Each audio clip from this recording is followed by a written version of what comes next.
Hello, with Drop the Mask. Obviously, I'm Christy, and I am blessed here to have Robert Crudele, but we're going to call him Bobby because we like Bobby. Anyway, through our stories, you will see, well, actually, through our stories, we see that our true power lies not in perfection, but in the courage to be us, to take off our masks, to stop pretending to be somebody to pacify somebody else.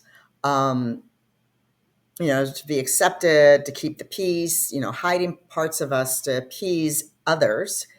And what happens when we finally drop our masks? Bobby and I are pretty much the same mindset. We don't give a fuck. But we've had to go through some journeys, some paths to finally realize who we are. And if you can't handle it, that's okay. That's your choice. Um, we can't be loved by everybody. I had my business coach who unfortunately passed away, but he always just said, don't cater to your haters, but thank them because they're thinking about you. So Bobby's from Jersey. I'm sorry, but that's okay. But he is what I love, my first responders, just recently retired from Harrison Police Department. Now, where's that by Hoboken? Well, Harrison is right next to Newark. So Harrison is right next to Newark, which is next to Kearney. Hoboken is in Hudson County. That's next to Jersey City.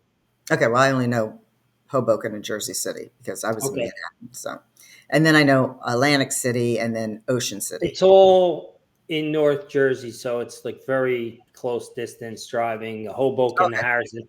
It's all Hudson County. okay, okay, okay. Um, but what he, so we'll go into your police background, but you're also a sports person.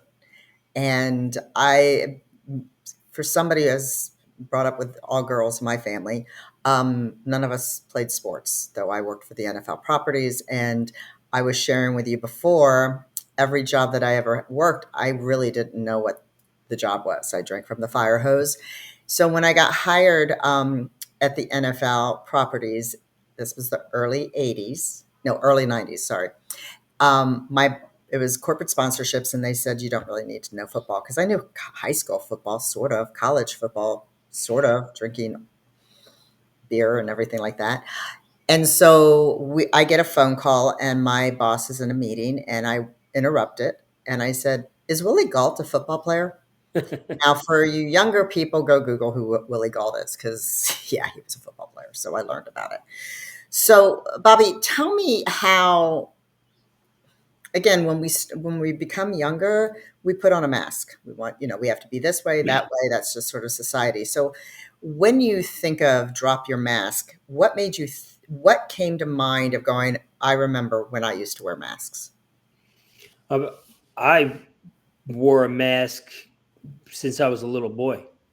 Um, my parents got divorced early. I remember them fighting all the time. Uh, it wasn't a good marriage. I mean, they got separated when I was not even 5, and then they were divorced by the time maybe I was 5. Maybe The only child. I was the only child between my mother and father. Um, my father, he was he's just a really good guy. Whatever their issues were their issues. I mean, I was too little to realize that, but divorce, it hurts the kids. It's very difficult. You have to be a special parent to make divorce work. For the child. Most of the time, people get divorced, and we're talking 70s here, so it's kind of like more of a selfish mentality, because that's the way they were raised, but not my dad. My dad was every other weekend, every Wednesday. And, in the beginning, I remember he couldn't see me.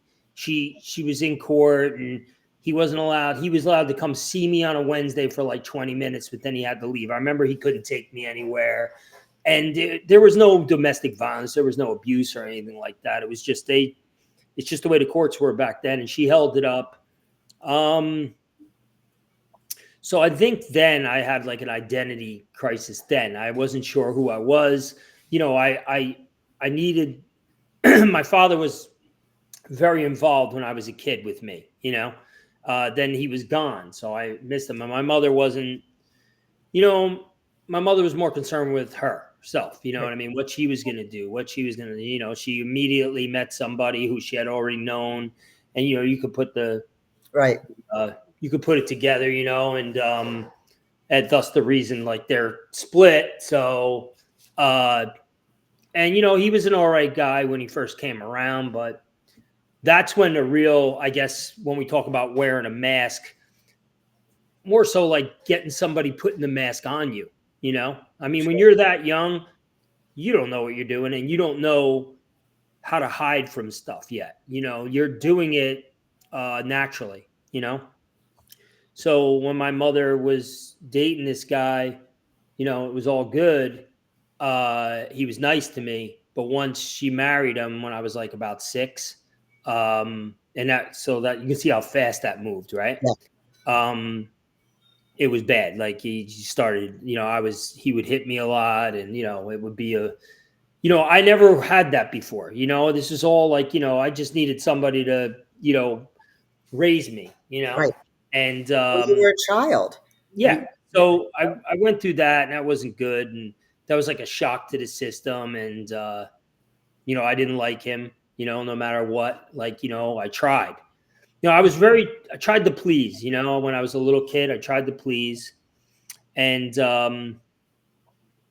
we moved. how did your father, so you would still see your father. How Oh did yeah, no, at that point I was seeing my father. you share with your father what was happening in No, no, no, no. I wasn't scared of my father because my father never laid a hand on me. right. My father had a famous temper, and I knew how much he loathed my mother, and more so my stepfather. Like he just did not like him, and he made that known to me at a very young age. Like he didn't hold any punches. He told me how it was. He didn't tell me why, and you know, I was even at a young age, I was pretty perceptive, and I was like, if I tell him what's going on, he'll come here Right. and I'll lose my father for the second time. That was my biggest thing. Even though my father would get me and he would try to make up for lost time on a Wednesday night, and it would be like a preaching session. It would be like he wanted me to play baseball, right? So I played baseball, and I really wasn't baseball. I liked basketball, I liked football, and then I liked baseball. You know, I liked all sports, but Right. I I really like he made baseball like eating asparagus. It was tough. Like that was the we'd be quizzed. I mean, I could know any scenario. When I was 6 years old, I could tell you, you know, oh, there's a man, there's one out, there's a man on first, a man on third, but you know, the whole thing. You know what I mean? I he quizzed me constantly. And it Was was he a baseball player? I mean, oh have big you time. He was oh, a he had very, played very baseball. good, very, very good baseball player for Belleville High School in New Jersey. Um, So he went wanted on his son to follow his footsteps. Yeah, he wanted me to. He was a big baseball guy, and he played for the United States Army over in Korea during in the '60s. Okay, cool. The Yeah, the early '60s. Um, he played for the Ascom Rams. They were in a professional Korean league. They were represented the United States. It was like a fluke thing. They were over there, and the colonel said, "Hey, we can put a team in the professional league here." So they had tryouts, like give me 280 soldiers, and my dad made. They're only taking 17, and my dad ended up being the MVP of the team, one of the MVPs of the league, and playing in the All Star game in Seoul, Korea. So That's cool. he was a very, very good baseball player, and actually, when he came back, he waited a little while, tried out for the Yankees, and he was the last cut in probably 65, just before I was born. So he couldn't pursue it anymore because once I was born, he had to work all these jobs, you know? So now he wants his son to be the baseball player. Yeah, pretty much. But he kind of turned me off to it. You know, it was tough being pulled in one direction where your mother and your stepfather are always talking bad about him. Yeah. And he never said That's anything. a lot of pressure for a child. Yeah, you know, and then I'm getting my ass kicked every night regularly, so that's not good. Um, so you know, there's definitely like, you know, that's hardcore upbringing. You know, I know there's a lot of people out there that got the shit kicked out of them. I kind of got the shit kicked out of me for any little thing, you know, and it Yeah, was but just like, everybody you just, we all have, oh, well, somebody has it worse than me. it doesn't matter. It's your journey. It's Oh your no, I know life. that. I'm So just back in my age group and where I'm from, and a lot of people, but I know it was bad because the kids in the neighborhood knew and their parents knew, and everybody felt real bad for me. Well, when you get beat like that, a lot of times you look, for something to distract you, but you don't have, like, I was athletic, right? But I never really, I played all sports, but I wasn't where I should have been because I had such low self esteem because I was mhm, always getting shit kicked out of me, right, right. Um, and it was difficult. It was difficult. That's where the mask comes. I was trying to be something, but I never got there. You know what I mean? I never got to where, like, that's where regret comes in as you get older. You think about, you know, and other people seeing potential in you, and you just don't get there because of your home life. Right, Your mother pretty much abandoned you. She says she loves you, but she never goes against him, right. so you don't get anything there. And then she has other kids, and it was never a family for me. They wanted it to be, but it just, at some point, I turned off to that, and I became very spiteful, and I spent all my energy doing things to upset them instead of concentrating on me. So I wasn't like that guy who said, oh, I'm going to go just do this. I'm going to become this athlete and I'm going to be the best I can be. And that's all I'm going to do. And I'll do good in school and they can do whatever the hell they want. I didn't have that kind of gumption. I was Do you very, think very immature. do you think, well, you were a child. That's allowed to be immature. But do you think, as you said, I was doing stuff that would get him upset, your mindset might have just said, it really doesn't matter. I'm gonna get beaten up anyway, so I'm just gonna go do this shit. Oh yeah, like there come a time where I stopped crying. I didn't cry anymore. You could beat the shit out of me, and I would just take it. I was Yeah. tough. I was tough like that. I was also scared. I just it came to the point where it wasn't just getting beaten up; it was getting punished all the time. So I would lose time outside of the house, and that's the only time that was that I can remember as a child really enjoying was outside of the house. Was at the local playground playing sports. That's what was my thing. I was a playground guy. I was they call it sandlot, right? Any sport we played, I played, and I was just like I remember I met this kid. I was in Narco years and years later. This guy, he's from town. He's a lot younger than me, and he says to me, I walked in the narcotics the first day, and he goes, "Holy shit, Bobby Crudele." He goes, "You're like a playground legend, dude." He goes, "You were the best at everything." I And I'm felt like, "Yeah, that didn't translate to the organized thing." And he's like, "Who cares?" He goes, "Dude, I never seen anybody dunk a basketball like that or do this." And I said, "That's because there was no pressure." I said, when you're constantly beaten down, yeah, you can't handle the pressure. Like when right. I played basketball in high school, I couldn't handle that pressure. I played well enough to be varsity and everything else, but I couldn't handle that extra pressure because I was constantly being beat down, and it's not an excuse; it's a fact. No, And no. it took me years and years to get out of that. So how did you so football, obviously that's a passion. How did you end up going into football and realizing you were a success because you were very successful? Well, football is like was And you're so getting beaten up in football. I mean, that's yeah, but you know what? I was never uh like I was never that superstar. You know what I mean? I was never that like person. I in my mind, I I thought I could be, and I had all the tools, but I never got there. Football was just, when I played football, I was angry, and I just went out there and hit people and did whatever. But to be quite honest with you, I never. My real success in football is coaching. I found that later in life, like foot. Like I said, I played all my sports, three sports, but I never hit my ceiling because I just, I couldn't get there. I couldn't get there. I didn't have the mental strength. right. I think that's the message that is that I try to tell people now. It's all about your mental strength. It doesn't matter. Like everybody's fast. Everyone can jump high. Everybody can do all these things now.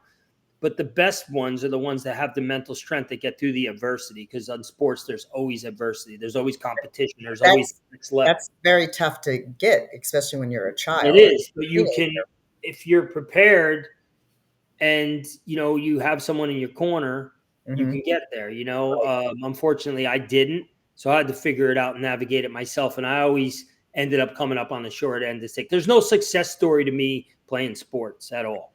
It's However oh however, yeah, he was a I good I he was a good athlete. That's about it. And but I we disagree. wouldn't. I'm going to disagree with you here because we're going to go into in between and then we'll go over to the coaching. What you went through has, as you said, has made you a successful coach because you can see a kid and remind you of you. And you can bring him underneath your wing and you can mentor him and you can show him the love, the care, and all that stuff to let him know that he's somebody. You didn't have that, but I'm big about that. We go through shit there. We get broken down, and years later we can all of a sudden go, wow, if I hadn't gone through all that, I wouldn't be able to do this. So having that, and then I mean, I do want to go into the coaching. How so? You went to college. You went to you were pretty. I mean, you were pretty high on the league. I guess no, it's not a league for football. A D. No, No, no, no. That's not. That's. I didn't do that. oh, that Uh, wasn't you. I get confused with you guys. Yeah, there's so many of there's I played adult sports, like once I got out of high school, I played in every league everywhere. Semi-pro, whatever they want to call that stuff. I That's what I played was all like, semi-pro. the same thing that Mike Fillais, who passed away, like Right. that kind of stuff. And I played in traveling softball all over the country, and I did all that stuff, and it was a lot of fun. But in my mind, it was easy because it didn't count for anything. It was just something I enjoyed doing, and I was making up for lost time, stuff I didn't do when I. It really only counts in high school and if you go to college, right? In my mind. So I didn't have that. I never got to do that. That was the difference between, you know, that's where all my regret was. I remember for years and years, everyone say, "Oh man, you're such a good softball player," blah blah blah, and I'd be like, the only reason I played softball is because I didn't excel on the football, basketball, baseball diamond as much as I wanted to. Right. I saw myself somewhere else, but I never got there. Right. So you were in your mind all the time, say, putting yourself going, well, I'm not that good, though you might have I been. just didn't have the mental toughness. I seriously was not. I just couldn't get there mentally. Physically, I could do anything. Right. I was fine physically, and it showed when there was no pressure and we were playing when I was like 19, 20, 21, 22, and playing in everywhere, even into my 30s. I was So really what good. made you decide to become a police officer? I didn't want to be a cop. I had no desire to be a police officer whatsoever. I was working at Prudential and I was bartending at Monahan's in Jersey City on West Side Avenue, and big cop bar. Cops used to come in all the time. Remember, one of the cops came in, forget his name, and he says, "Hey, he goes, I saw you down Lincoln Park." He goes, "You playing basketball, or softball or something." He's like, "You're pretty good." And I was like, "Oh, thanks." I was like 26, right? So he's like, "Why don't you go out? Why don't you take the test for I said, "I don't want to be a cop." He's like, "We could use people like you." He goes, and I'm like, "Why?" Because I'm a good softball player. And he's just laughed and he's like, "No." He goes, "Seriously." So he left the application there. He brought the application there another day, and Wow. I just left it. I just left it there. I didn't go Right. near it. So I remember something was going on at Prudential. They were going to start outsourcing people, and not everybody's job was secure. My area was, but I was like, maybe I should look into this. So I took the test. I put in for the test. I took it. I came out in the top, like, I don't know, 4% or whatever. I got like a 99 or something on the test. And the Hudson County Sheriff's Office hired me. And I left Prudential, and it wasn't a life calling. It wasn't something that, I was like, I'm so excited. This is all I've ever wanted to be. No, I didn't want to be that, you know. But The only thing I ever wanted to do was play sports. That's it. But That's all I obviously, you were very good at it because when you retired, sorry, I'm going to put this, you retired as, hold on. You were honored as a New Jersey hero for your community work. So that had to do with your police knowing as a police.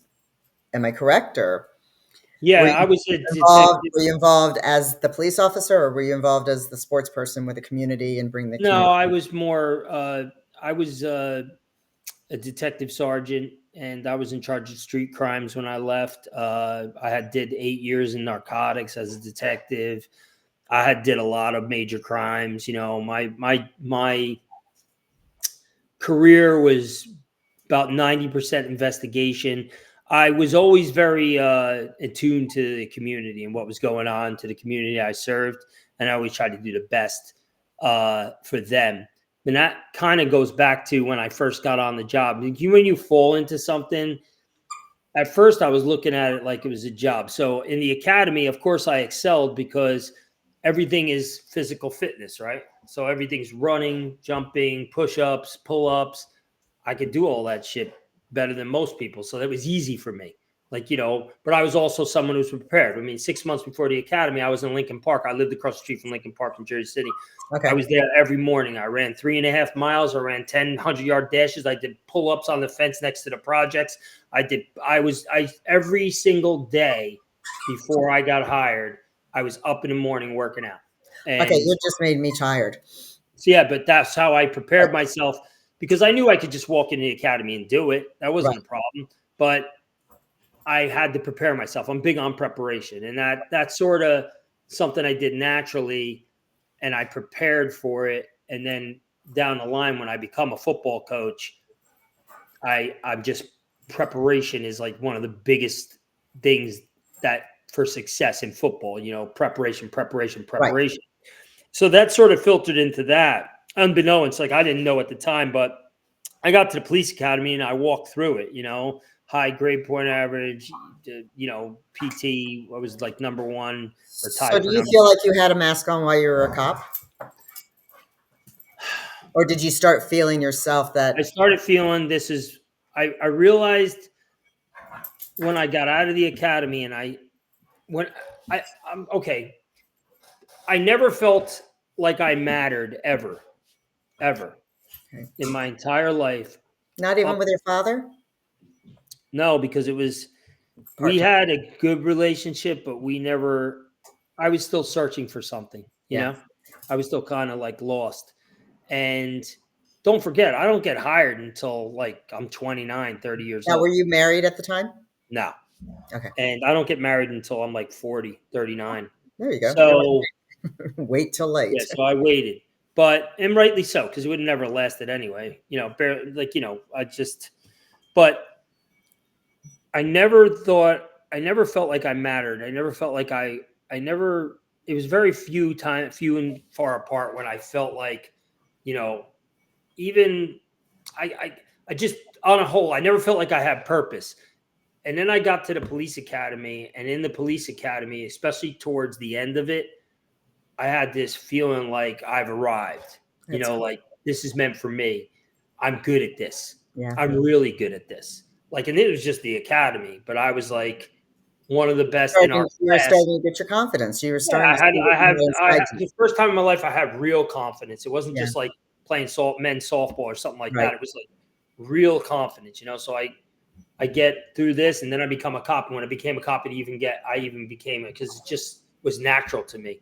All the stuff on the street, all the patrol stuff, all the stuff, right, all the way through my career up to investigations. Investigations, it was like I didn't have to go to class. I didn't have to study anything. I didn't have to. It just came naturally to me. I had a investigative nature about me. I was good at it, especially good at narcotics.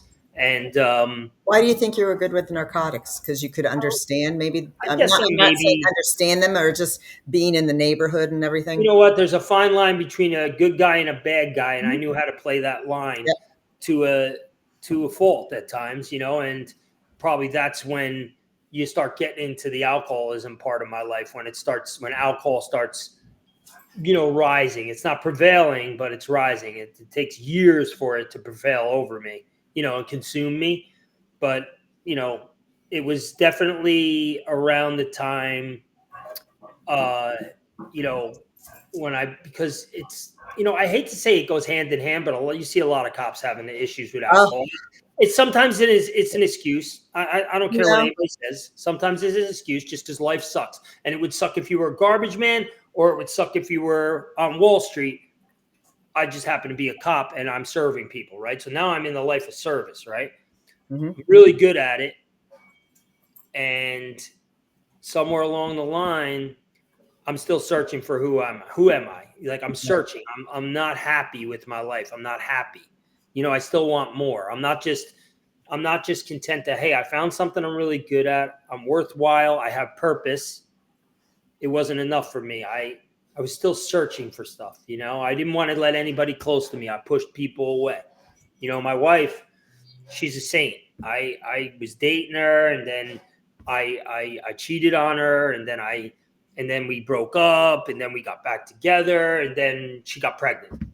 And then boom, we have a kid, and then we're still not together. We're separated. Then we're back together. Then she gets pregnant again. It was almost like God was telling me, "Listen, this is it, pal. Jump on the He train, does. or you're gonna He miss does. it." He does tend to do that to us at times. Like, But I'm I going to keep on think hitting you that over I the I think that I had more. I never wanted kids. I never wanted to get married. I never wanted none of that, and that's a fact. I used to say it all the time, and it Well, wasn't like I was because trying to talk myself. look at your upbringing, of Yeah, course. well, it makes sense, but it was just like, fuck that. I don't want that shit. I'll tell you what. As soon as my son was born, something clicked inside of me. I don't know, but he was everything. And then the next one, and then the next one, they were everything. And since they've been born, there's nothing I wouldn't do for them. And even through alcoholism, I maintained somewhat of a higher end father figure. I wasn't, I didn't miss anything, but I missed enough because I was an alcoholic.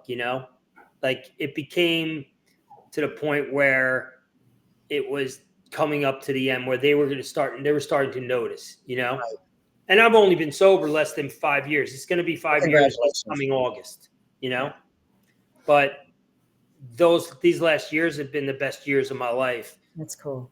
for my kids, for my family, because you know what? I understand my role, I understand my place, and they never have to worry about anything. Like, oh, But I'm don't you think that you also going through, what you went through as a child, and then the police and being on the streets, and then the alcohol. Alcohol is a mask. It shields us, especially when we're still struggling with the insecurities, and that's why I use the word warrior for men's mental health. I'm friends with a lot of first responders and agents, and just I have seen um, the struggles because you had that insecurity as a child, and you're going through your whole life of just trying to figure out who the hell you are. Mhm. And so when you have those pains, you drink because it numbs us. We do the drugs, we drink, we do whatever we have to do. It numbs us. And the more we get into it, the more we don't want, we're putting that mask on. It's like that mask is on. And you're fortunate that, again, 5 years, that however you became sober or made that decision to be sober, your masks, is that like when you realize that I have no mask?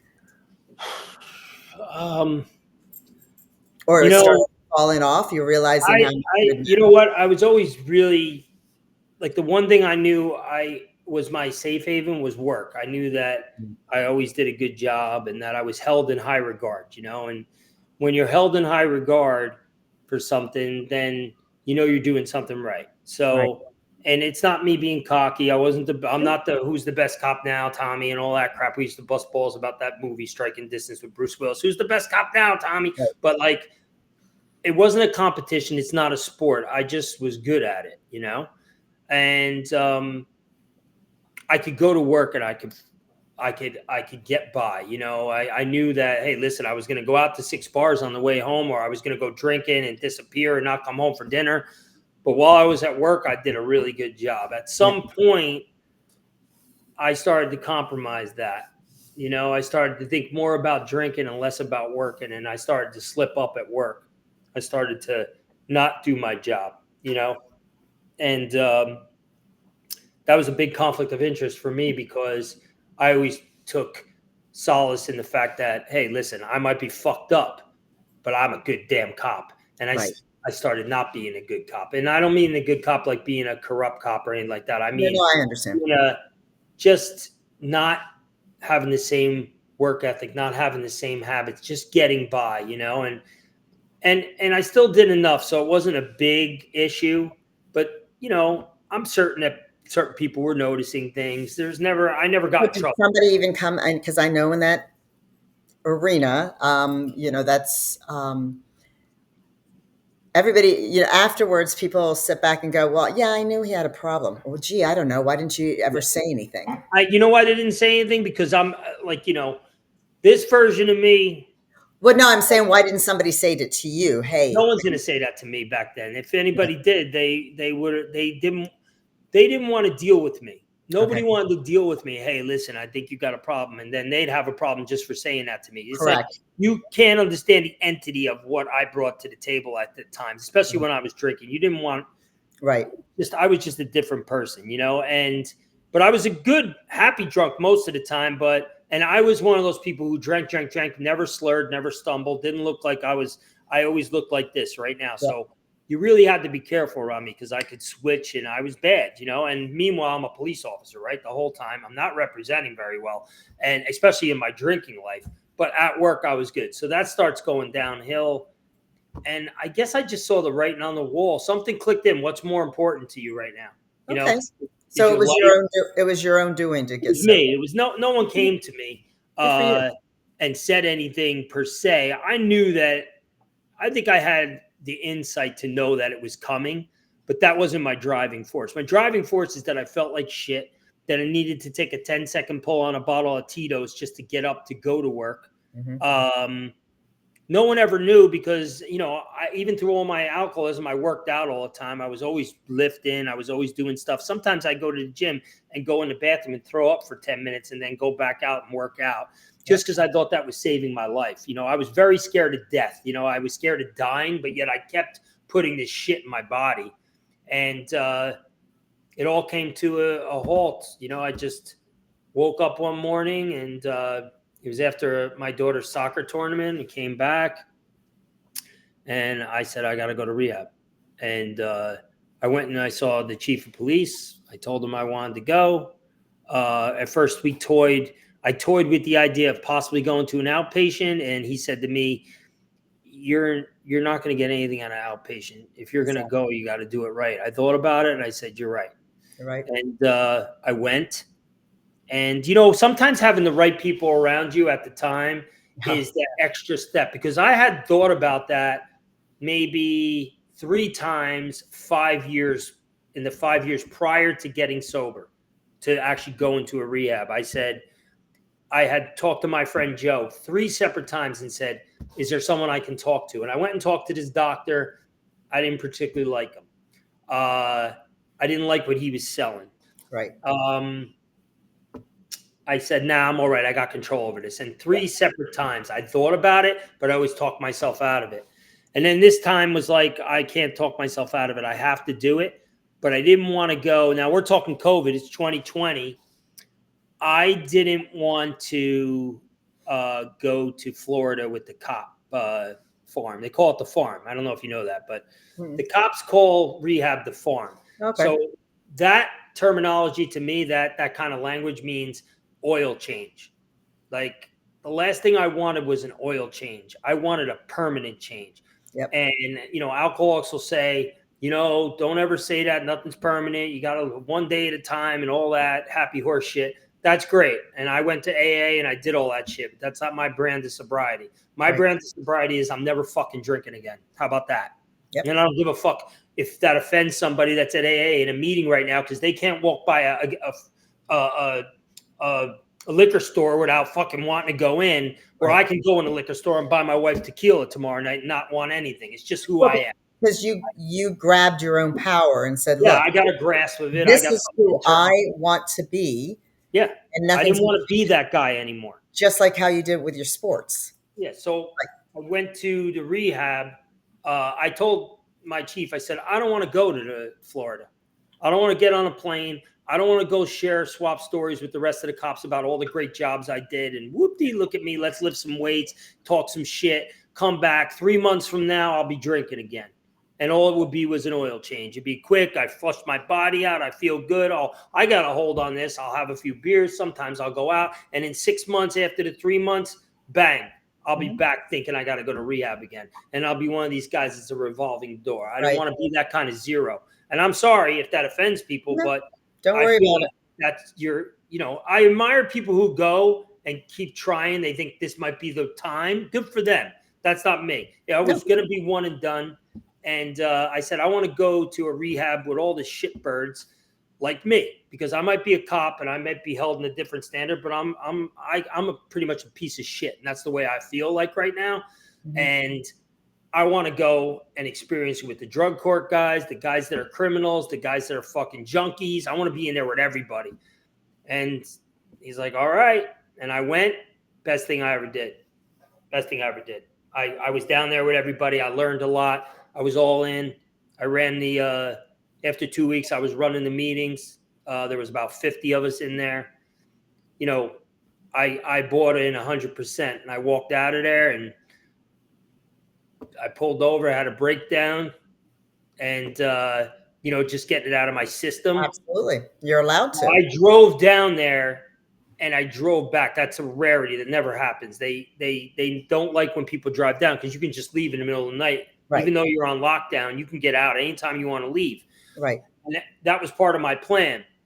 I said, if I drive down there, I'll always have that temptation that car's there, and I'll be able to leave whenever I want to leave. So I use that as something to like, okay, that's the devil, and I'm not going near that fucking truck until it's time for me to leave. In 31 days, I got out, and I excelled.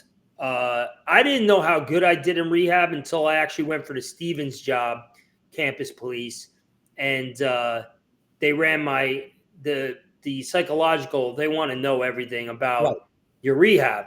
So I had to get all my transcripts from the rehab, and I never saw that shit. So they sent them over. They CC'd me on it. The doctor the next morning is interviewing me, and she goes, Robert, you are like the MVP of rehab. She goes, I've never seen anything like. She goes, they love you here. She goes, the things that you did here, there's so many great notes and stuff and participation. And she goes, you really wanted it, huh? I'm like, yeah. I said, that's why I don't drink anymore. I said, I said, I didn't want to do that anymore. I said, the only way to do that is be proactive and be positive and work. I said, I know how to work hard. That's all I know. I learned that from my father. Right. I don't know any other way. So if I'm going to get it done, I'm going to work hard. So that type of perseverance and that type of drive came out in me much later in life. You know what I mean? And So when had you I really wish it came out in me when I was 12, but yeah, well, I would too yeah, later. trust me, in my life story, it's like, oh, I wish, I would have been a lawyer.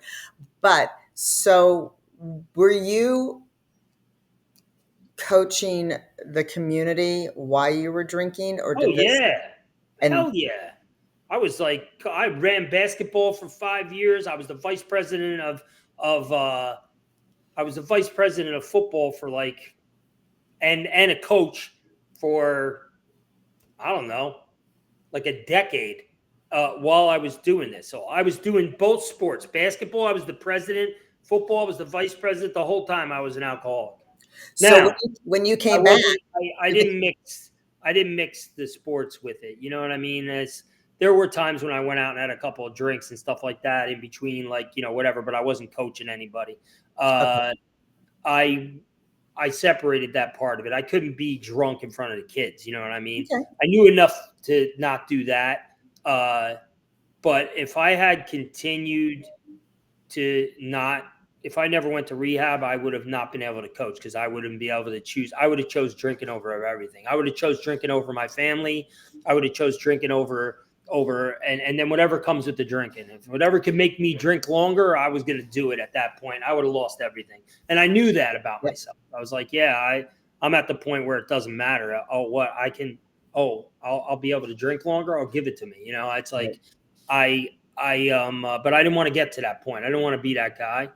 So, I So was at you, rock so you bottom when woke up. I mean, you woke up, which is great. Did the kids when you were into rehab? I mean, what are the age groups that yours mostly junior high? okay, so my oldest is 19 now, so 2020. So he was a freshman, I guess, right? He was Mhm. like 14. Uh, and my daughter was 12, 11, 11 and a half, and my other one was 10. He's only 9.5, 10 months younger than her. So they were all old enough to see, and they understood. And they're more grateful to me because I did this because of who I became, and they're very proud of me. And they tell me all the time. That's They'll cool. they'll say it. So glad you don't drink anymore, Dad. So glad. We have to do a lot of shit here. I got a pool, I got a nice backyard, and Yeah. it's party. It was party central, and I'm obnoxious, and what was going on, and who was arguing with my wife, just being a complete jerk off. So. Well, and also your kids are now going to say when they get into their 20s and stuff like that, and we all party, that they know a way that it could go, or just do social, or Yeah, not drink. I think one of my other things is when I was drinking, it wasn't just drinking, it was drinking, but I would hang out at like trap places and I would know everybody and I didn't care to be running in any particular circles. I like to fly solo a lot of times, but I have my running guys that were, you know, that would meet up with and whatnot. But I had a propensity for violence and people knew it, and it just was a bad mix, it wasn't, I didn't have any turn off switch, it just kept going and going. And that wasn't the person I ever wanted to be. That wasn't the person I wanted to be known as. I Right. didn't want to be that guy that people were scared of. Oh, not only is he fucking crazy and he can be violent, but he's a cop. You know Right. what I mean? It's there was a lot of things. So we talk about mass, right? You Hmm. know, here you are hanging out, wasted. Freaking, you're a detective. You're a father. You're a coach. You're everything. You know what I mean? And you're nothing, all at the same time. And I think towards the end there, I started really feeling like I was everything I never wanted to be. I became nothing. I wasn't worthwhile, Right. and I had to change that. And I had one shot, and I took the shot. And look at you now. Yeah, I mean, listen. The one thing is people think that when you stop, you get sober. Getting sober is one of the greatest accomplishments of my life. It saved my life. Okay, but your problems are still there. The biggest part is once you're sober, is being able to deal with the problems that you have. May it be financial, marital, uh, job, whatever. Now you don't have that alcohol anymore to go hide. You take the trip, you take the booze trip, and nothing matters, right? Yeah.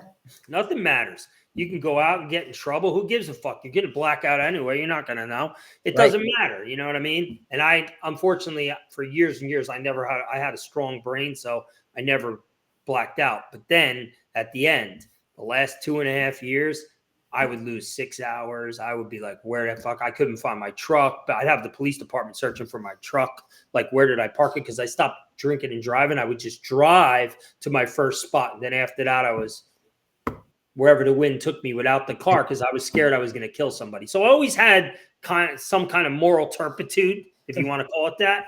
But in the end, I had to do what I had to do to be who I am today. And I I wasted a lot of time, and I think that is a big message I would say to a lot of people. I mean, I could have been coaching high school football 15 years ago, maybe longer if I wanted to, and I missed out on a lot of opportunities to make others around me better because obviously I think I'm pretty good at this, just because I have a good work ethic, Right. and that's the one thing. I don't do it for accolades. I'm a 58-year-old high school football coach. It took me to this age to get to high school. You know what I mean? I've been coaching junior football for forever. And I could have been there so much earlier if I didn't make the decisions I made. And most of them were built on alcohol. I mean, So do you live a lot on that regret? I mean, does that when you wake up in the morning going, I should have, could have, would have I type think of it's more guilt than it is regret. I mean, I know that I can't change any of that. The only thing I could do is move forward and right. be the best version of myself and Mhm. and make and if you want to look at it like you're making up for lost time, that's fine. I don't want to be wasted talent. Whatever my talent is, I want it to come out now so I can give to somebody else. I'm all about making somebody else better if they want to, and the coaching, if it means talking to somebody, if it's helping somebody, that's where I'm at because I'm imperfection at its best, and Well, we're all broken, but also we're all understand broken you, and you dented. with all the experiences that you've done, you wouldn't be able to help somebody else if you never had them. So we True. have I to look at mean, the good, the bad, and the truly shitty that we've gone through, but we've gone through it, and now we can look back. My whole thing is when we sit there and have remorse, regret, and guilt, we're still beating ourselves up. oh yeah, I don't beat myself up. I'm honest. I keep it real. Okay. When I say something, if it could be construed as okay, he's got regret, but I don't because I'm honest with myself. It's just listen, I'm talking about it because it's something that happened. And you know what? Maybe that's can relate to somebody who's 40 years old right now or 35 and Yes. they're in it and they're going, yeah, I blew my 20s, but I have a lot of time here to regroup. Why do I have to wait until I'm 54 like this fucking guy, right? So um I tend to just keep it real. You know what? There's something that Kevin says all the time. And because I use it as I used to tell him. And let me for the people who are watching this, Kevin Donaldson was our second guest with the Suffering Podcast. So that's who Yeah. we're So talking. Kevin Donaldson and I'm with Kevin Donaldson on the Suffering Podcast, and we're a unit, Hmm. and he's the creator of that. And Kevin's a very, very close friend, Yeah. one of in my inner circle. And I would always say to him about football, I'd be like, so your schedule, if you are a good football team and you play a tough schedule, you're battle tested. So when you get to the playoffs and you play against teams that maybe play a weaker schedule, they're not ready for that intensity you're going to bring because you're playing this team that's 5-0, this team that's 4-2, this team that's 6-1. You're playing good football teams all through your schedule, and Right. then you get in the playoffs or whatever, and you play these teams that maybe blew everybody out, but the teams they played were garbage, right? They So weren't that's that strong. battle tested, right? So the team's battle tested. And Kevin took that into a new revelation. He said, "You're battle tested," and Hmm. I said, He said, he goes, he goes, you because of the way you grew up, because of what you endured as a child, because of what you did as an adult, because of all your mishaps and trials and tribulations and adversity, he goes, you become so battle tested. He goes that you can work through any problem. He Yep. goes, you work through your alcoholism and your addiction, and you made it to recovery. And he goes, you're constantly getting better every day. He goes, you're battle tested. He goes, that's why, the big thing is what? Mental health. The big thing is suicide. Um, my my mental strength. I talked about it earlier. I've been working on my mental strength so much. It's just about your attitude. Your attitude can help your mental strength. So my attitude is always like I don't know if you saw the thing I put up on one of the rants. It was just yesterday or whatever, and it was about Mike Falaise. Yeah. Mike Falaise was the Yeah. quarterback. Briefly, I think I saw it like briefly today. So I I talked about how that pain hasn't diminished. the I still hear the call. You know, she went to go check on him at the house, and I was working. I was a detective. I was in charge of street crimes. She called me and screamed that Mike's dead. Mike's dead. So I was the first to know besides her. And then my wife went to the house because she was with my wife. This is Mike's girlfriend at the time. Right. And I don't like to use names, but so because Yeah. we're on a thing and I'm not going to throw people's Gotcha. names out, No, I but got you. we all know who I'm talking about. So now I have to remain professional, right? So I'm not losing it. I never lose it. That's the other thing. I never lose it. Shots fired, whatever, anywhere I've ever been, any job I've ever did, I never lose it. I'm always in control. I always react. If you think you stink, I use that with my football players all the time. I just know what to do, and it served me well because I'm still alive and I've been in some even off like Some just in crazy regular places. Yeah. life. Just I got some people say it's 9 lives. I just say it's not my time because there's no such thing as coincidence, right? Nope. So, that moment has not changed for me. I still feel the same way I did on, May 9th that I feel today on March 6th. Uh, you know, I feel the loss, right? So I have this overwhelming feeling of loss, but I choose to, I, I, I don't let it get me down. At times I'll be driving and I'll just have this overwhelming feeling like this is my friend. And when I say friend, I mean significant person that made a difference in my life. And not just once in a while, like most friends. I'm talking about You guys consistent were really tight. So again, weekly if people don't know what we're talking about, Suffering Podcast, Kevin had a partner, partner. Mike Felice, and it was last May that, and Kevin has talked about this and everything, but unfortunately he was dealing with some dark times and he went home and committed suicide. Yes. And So Mike, you know, so when I was a little kid, when I was like around 10 or 11, we played a leaders football together. He was really good. I was just happy to be there. yeah, You know what I mean? I played, but I was just happy to be on the team and I was happy to be interacting and playing football and learning because I haven't played football. I played CYO a little bit, but I was like, and he was playing football since he came out of the womb. So he was like, we were very close in that regard. But he knew what was going on in my house. So he knew that I was, he knew what the situation was. yeah, So he used to say, "Come by my house after school and don't come home. You can leave late." His mother was a waitress, right? So she worked at the diner, and I would say I'm going to Mike's to do homework or some bullshit like that. And by the time I came home, he would be asleep, yeah. and I would miss the beating or whatever. So that happened more than a few times, and you're talking about 11-year-old kids. We're the same age, and he he just knew enough to protect me. He was always looking out for me like that. And you know, as as as you go through life, and then I was there. When we both became cops the same time, same year. Uh, he was, I did everything with him for a certain block of time. When I had kids here and he had his kids are a little older than mine. Uh, I would be at his house watching hockey games and with his I brother-in-law. mean, you guys were close. We were super close.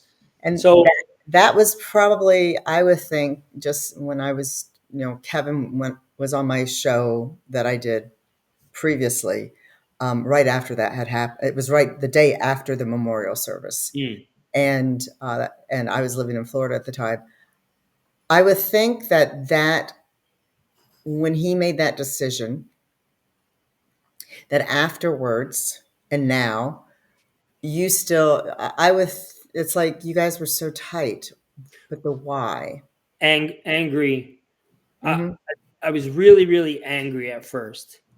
Um, I didn't understand it. I didn't. I obviously I didn't understand. I just couldn't wrap my mind around it. And then I came to the conclusion that I'll never wrap my mind around it. And acceptance is a huge part of life. And you just have to accept the fact.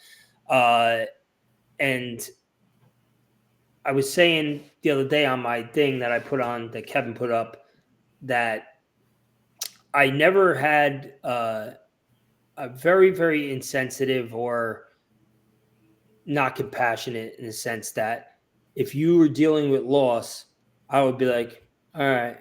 And then I'd say something like, well, life is for the living. And you got to get going, do your grieving Right. process and get back on a horse. And it's very glib, and like, it didn't matter to me, like, because I had never really experienced any type of loss that was like drastic like that. I didn't see coming. You know what I mean? And you never know how that's going to affect you. Just like PTSD, you don't know, Don't know. because you were in this crazy fucking job where people like shot you like what Kevin happened to Kevin, or a Right. lot of things that happened to all of us, without getting into details, like Right. some of the crazy jobs that we Right. have, or the shootings and stuff like that. I was on a lot of special units.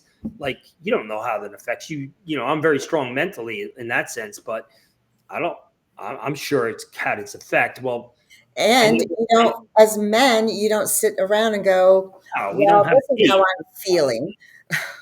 This is I'm not like knitting here and going, "Oh, this is a nice Afghan. Do you right. want it?" You're not, and society, and this is what really pisses me off. It pisses me off. Women can go have their wine and bitch and complain and go shopping and whatever.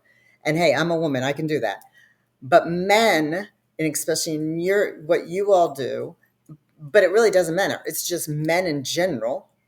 And I'm sure your father, being over in Korea, and you're not supposed to talk about your feelings. Yet, ooh, No. we're all about mental health and we want you to be Yeah. vulnerable. But when you be vulnerable, okay, grow some balls and get over it. And this is where it is happening. Why the suicide rate right now is 40% of men that are over 40. Yeah. That's way too fucking high for me. No, it's way too high. It's you know what? It's I like to simplify everything. So there's always a complicated answer. And I just think that it's about coping. You know what I mean? It's how you cope with your life. I don't think anything could be that bad. I tell myself that. You know, you know, I never asked God for anything ever. I never was one of those people that prayed for God for this, or get me through this, God, or can I have this, or could you get me this? And I was never that person. I have a lot of faith. I have a spiritual sense, but the only thing I ever asked God for was guidance. I needed guidance, and I said, God, I've never asked you for anything. That's exactly what I said. I said, I've never asked you for anything. No, but I'm going to ask you right now, guide me. Just show me something that allows me to that gives me, just bring me to the crossroads so I can make the decision. That's it. And a week later, I found myself in rehab. Right. So, obviously, I'm a believer, and I thoroughly believe that there is no divine intervention. I don't believe in that. I believe that we have our course, we run our course.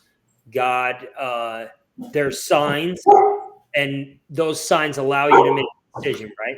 They allow you to, uh, whatever that decision is, good or bad, it's your choice, because he's not making choices for us. He's putting us in positions to make a choice, to make a decision, and then whatever you decide to do, you decide to do. Then you got to live with it, right? Um, so with Mike, you know, what he did for me as a little boy, I couldn't repay that as an adult. I didn't I didn't see it. He was the strongest person I knew, and just for his persona, and I never saw it coming. And I guess I ignored certain signs because you're caught up in your own shit, but you're there, and we were always interacting, but I didn't do it, and I don't have regret about that. I just have sadness about it because I I should have saw it, but I didn't, and It's he's it's gone. I mean, it's tough of the people that I know that have tried to commit suicide, and then people who've written letters to their loved ones of when they did it. And these are men. And it's easy for us to say, well, we don't understand, or this isn't how I would do it. Um, it's just at that moment. It's just, even though you've planned it, you've been thinking about it, you've written the letters or whatever, when it's done, it's done. So I battled depression since I was 8 until I was 40. And 3 times I thought about committing suicide. And they were thoughts. They were, I mean, I never did any action or anything, but Mhm. that's how bad, I call it the dark rabbit hole. That's how bad the rabbit hole was for me. Well, obviously, there you're not alone. I mean, No, no, and that's that's why I do we what I all go down. We all go down the rabbit hole. I think I went down the rabbit hole. I swallowed the blue and the red pill, and I had no idea. I kept going around in fucking circles. I can honestly say that I've never ever thought about taking my life. I've never ever been. I've been at rock bottom.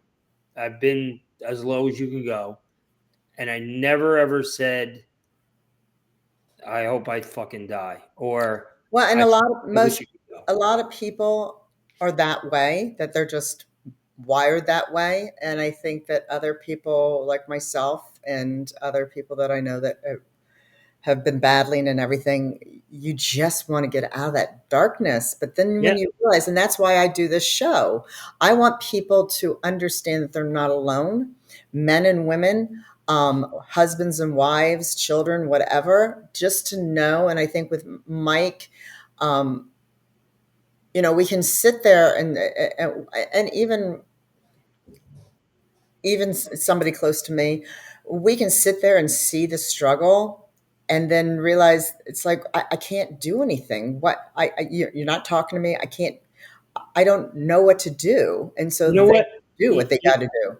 You make a really good point because you experience has a lot to do with knowing what to do. Okay, so when you have experience with that, you know, um, I don't have experience with it. I don't have experience with those feelings. I've had a lot of bad things happen, but nothing was ever bad enough in my mind for me that to come into my head to say, okay, I want to Well, get the that's a fuck blessing. out. So That's I truly think a that's blessing. I think that's the reason why I didn't see it. You Yeah. know, which is it makes me glad, but it makes me upset too. Because I might have been able to help him, but the bottom line is this: he's never coming back. He's dead. He's gone. But the memory for me, I choose to have a positive, good attitude when I think about him. I made this sweatshirt for him. I was talking about it. It says NA Leaders on it, has his number and his name on the back. And I put it on for the first time. I've had it for like 2.5 months. So I put it on the other day. As soon as I put it on, I felt like shit. I was like, ugh. I said, why do I feel like this? It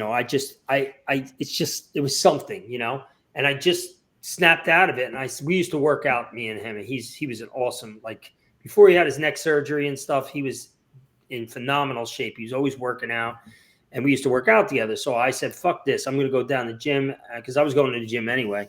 And I'm going to do a back and bicep routine that we used to do. And that was like, a long time ago when we were younger and we were really strong. And I did it just the way we would. I mean, shit, I'm beat up today, but this is like, 2 days ago. Right. But I got out of the gym. I got in the car and I said, thanks, Mike. Like, I see him everywhere, Good. like football games. Like, he was always there. He's the one who wanted me to coach on a high school level 10 years ago. And I didn't because I had the kids and I wanted to coach my boys in youth Right. football. That was my biggest thing. I always wanted to be close to my boys. Now I Which, get to coach my youngest in football the next 2 years in high school. That doesn't mean I'm not going to stay at the high school. I'm going to keep right. coaching, as long Right. as I can. But it's cool to be able to do something. But he used to say all the time to me, why don't you coach someone in high school? Go put you could coach it. And I'd be like, yeah, Mike, shut the fuck up. But he believed in me before I ever believed in myself. And you know what? He always believed in me. He used to tell me, when I was a kid and I was younger, I remember when I was in high school, he would come back from Seton Hall and I'd meet him at a party or we'd be talking and stuff. And he would just always try to motivate me. He'd be like, "Yo, why aren't you why are you the sixth man on basketball? Why aren't you starting?" And I'm like, I don't know. It's just the coaches don't like me or whatever. And he'd be like, it's always something. He goes, just fucking do it. He goes, you're better Right. than everybody.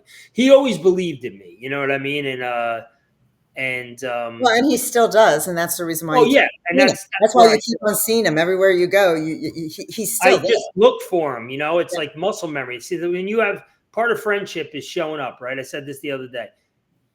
I could just show up. Like you could be down and out, right? And I could be like, hey, I wonder how Christy's doing. And fucking, I'm around the corner. Hey, what are you doing? Oh, let's go hang out on the porch. And you just talk and I just sit and listen and I leave. And then you go, wow, that just made my night because Mhm. somebody just showed up, right? Yep. Somebody just was there. I needed to talk to somebody. I needed someone to listen. And, it happened. Mike was that guy for me. He would just come in my backyard. I'd be sitting out there. He'd just walk in the backyard. Fucking we And that's where it's tough, that I've seen with men 40 and older. If you don't have that core tribe of men, but when there, it's rare for them to say, "Hey, I'm here for you." I mean, they'll bust your balls or whatever, but it's exactly what you need. And yeah. there are a lot of men out there that don't have that connection It's to not the. manly enough. No, I we mean, yeah, we all see this group and Mike included. None of us are a stranger to therapy. None of exactly. us are a stranger to asking for help. We all been down the rabbit hole, like you said. So all of us have had Yep. serious situations to where we needed to go see somebody. The best thing I ever did was go to therapy. As a matter of fact, about a year ago, or maybe a little less. Yeah, I started going to therapy. I haven't been like in a few months because I've been doing really good and I've been doing a lot of stuff. But I was going to a really good therapist that a couple of the guys turned me on to up in Fairfield, and it makes a huge difference when you can just go and you know Just get talk. it out, Just talk about the things that are still lingering. right. And Like I have a lot that's of clearing issues. those cellular memories. That's clearing what's going to trigger you down the line. I think a lot of people like see for me. I I'm not. I don't believe in forgiveness all the time. Like some people say, you have to forgive everybody. You have to forgive everybody. And I've heard certain people come on the show and say that. And I don't believe in that. That's not my thing. Like if you did me dirty, like I could forgive certain people. Like I won't forgive my mother. I won't. And I don't have a good relationship with her. I love her. She's my mother, but I don't talk to her. I text her on holidays. I don't have that with her. But my dad, my stepmother, I would lay in the middle of traffic for them. Right. Like it's different. It's like a loyalty because they were loyal to me when it counted. You know what I mean? They had my best interest all the time. And even when I was a fuck up, and they saw the writing on the wall where my mother only cared about herself. And I can't forgive that. Hey, listen, she does, not coming up here to see the kids. And there's so many different things. I don't like to talk too much about her, but it's not something that I can forgive. I've It's just, learned, I spent my life not forgiving some people.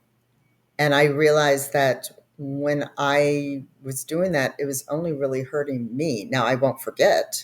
You mm, screw me, I'm not, I'm going to remember what you did. Or you I get screw it. one of my friends, I'm very loyal to my friends. I'm a pit bull. But when I forgive somebody who just does something where you're just like, you got to be kidding, that's releasing for me, but I won't forget. But I also try to understand, maybe their whys. They might not know. I mean, they might be just a narcissist, but they might not know their actions, or they didn't, you don't know what you don't know. Well, my wife has told me so many times you should talk to her. And I said, there is no talking because she's in denial. I can't talk to people in denial. I have no time for someone in denial. Right. Like it's like an alcoholic. Okay. If an alcoholic doesn't want help and you Correct. tell them they have a problem, they say, I don't have a problem. That's called And denial. because you've gone I through don't have rehab and you any. understand that mindset. Yeah, I understand that mindset, and I understand that interventions don't work. I understand all, like, people can try to do all that shit. Oh, we care about you, we love you, and all that crap. That shit's all bullshit. It don't work. The only time anybody ever gets help is when they accept it, that Yeah. it's time. I Yeah. accept the fact that I don't have any control over this anymore. I can't do it. Well, guess what? You never had control over it. You're just realizing it now. So better late than never. Let's go. True. But True. like, that's my hard edge to it. Just like I was saying, I had a hard edge with death. I didn't care. I just was like, just get over it. Stop. He's dead. Stop with this heavenly birthday fucking shit. It annoys the shit out of me. Then Mike happened, and I changed my whole. See, that's the I'm able to admit certain things, like, wow, I was wrong, and I apologize because Yeah.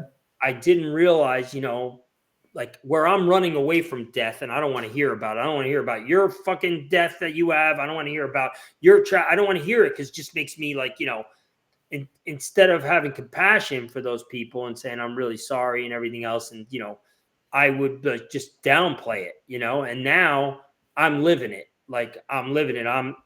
It's constant for me. But like driving to work and just, obviously I'm kind of edgy and hardcore, and crying, like just crying as I realized my friendship was with him. His friendship encapsulated everything. He was the best of the best. Yeah. And it was real. It was beyond real for me. I've never had that happen to me before. So I changed that outlook, that like getting upset, into happy thoughts. Like, hey, listen, he ain't ever coming back, and hopefully I'll see him on the other side. But But you still allow yourself to cry and miss them, right? oh yeah, but I'm Okay. past that now. Like, now I've upgraded to a smile, a laugh, a thought about something. It's not getting me down like it was. So I'm Right. progressing through it. So I You're tell going through the you're go you went through the emotions. Yes. So I tell That's good. people, now, I say, hey, grieve the way you want to grieve, as Mhm. long as it's not a detriment to your health. When it's a detriment to your health and it's such a grievance that you're getting unhealthy and everything, that's not good. Then then you need some tough love from somebody. Right. But if it's something where you just talk about it a lot, you feel like talking about it a lot, even if I'm like, Jesus Christ, I'm sick of hearing about this, I'm going to listen to you. You know Right. what I mean? But you know that they're just needing to go through They it, need it because they got not to get over it. process it, Right. and that's up to you. Everybody's different. Some Mhm. people go through shit fast, and some people, because we all know that death is part of life, right? So, Absolutely. it's harder when somebody makes it happen to themselves. Like, would I feel the same way if it happened in a car accident, or if it was cancer? Uh, I don't know. Yeah. I That think when someone takes their life, and they leave you holding the fucking ball, it kind of wears on. Like, now there's other emotions in there. I I had a lot of anger. At first I didn't cry at the funeral home. I didn't do any of that shit. I was mad. It took a while for me to be sad about it, and to realize that what he was really going through, what he was experiencing, and right. I could never feel it because it wasn't happening to me. But I have to realize that it was so bad, whatever it was, that he was willing to take his life. People say that's a cowardly act. You know how much courage you have to fucking pull a trigger and blow your fucking head off? I mean, Exactly. that takes big ass fucking balls. And I know a lot of people don't like to hear that shit. And No, and I agree with you. When I hear people like, "Well, that's a really selfish thing for them. They shouldn't have done that. That was very selfish." because you I'm leave sorry. everybody else Well, hanging. Yeah, have you but ever been in that dark place that you're just like, no, "They're we better off wouldn't know. than me"? You don't know. So, No. to me, it's sort of like, just don't say those comments.